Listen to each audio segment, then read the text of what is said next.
The, we have not rolled any of this network to Public Works yet. And the strategy that they want to follow with respect to private contractors who provide trucks and if they have radios in them, that is a bridge we're going to have to cross. Whether we provide data service to those contractor trucks is actually a separate question from how do we provide voice service. Remember, we're only talking about a data service in the mesh network. And as far as I know right now, the trucks that they're using are all voice, only connected on the voice network. But again, that's an area that is still in the future, near future for us to address. With respect to schools, in Rhode Island, the school department is a very independent entity from the rest of the city. It has to do with the way school infrastructure is financed. It's through the E-rate program. And although there's been some interest, the school CIO and I actually have a very good working relationship. And he's taken a lot of interest in the project, in the mesh network project. There are no plans right at the moment to leverage the mesh network for that purpose. Eventually, and I think eventually they'll probably take a different path, probably an 802.11 type solution for their needs. I have one question. I'll get to you guys in a second. From a funding standpoint, a couple of questions for you, Charlie, and then for the other guys as well. How close were you in actual spending versus what you'd budgeted? And where did the funding come from, and how did you pay for it? And then for the other guys, again, some of the options that you've seen in some of the other deployments that have been successful, particularly with public safety in terms of funding. So, okay, the mesh network project itself, from my point of view, came in on budget.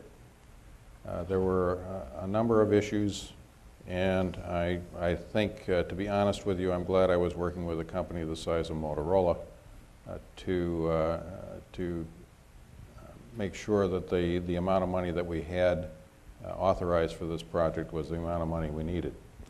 The backhaul was a separately funded effort, and in fact, the backhaul was designed after the mesh network piece had been awarded.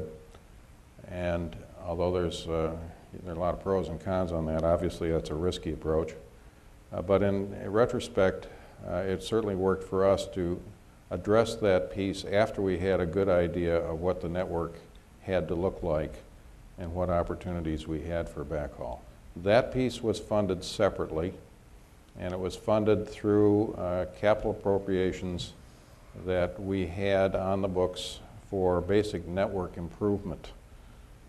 Because we have a large core network that already existed. And we diverted some of those funds to pay for the backhaul. It was not a huge amount of money compared to the mesh network itself, but it was, if you like, it was an unplanned expense to figure all that out. The other part of your question?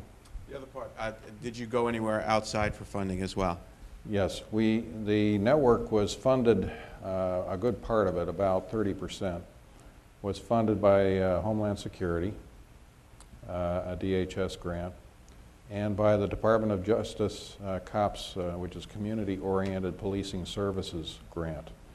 This, because of the focus that we had on public safety, it was really easy to justify the COPS grant.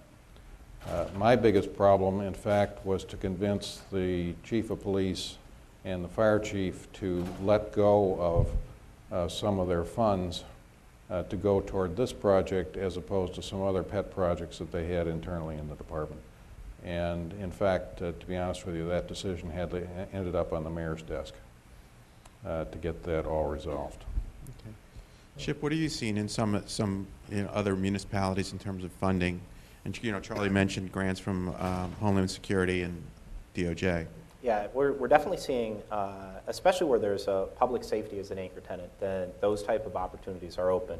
And folks are taking advantage of those. They're getting their 4.9 licenses, and they're targeting these systems specifically around the needs of the first responders.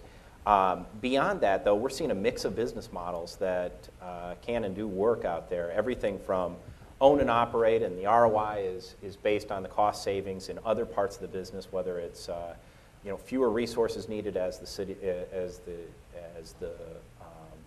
the needs for the system grow. In terms of simple efficiencies that it offers out there, keeping more people out on the street allows you to not have to take on additional folks there.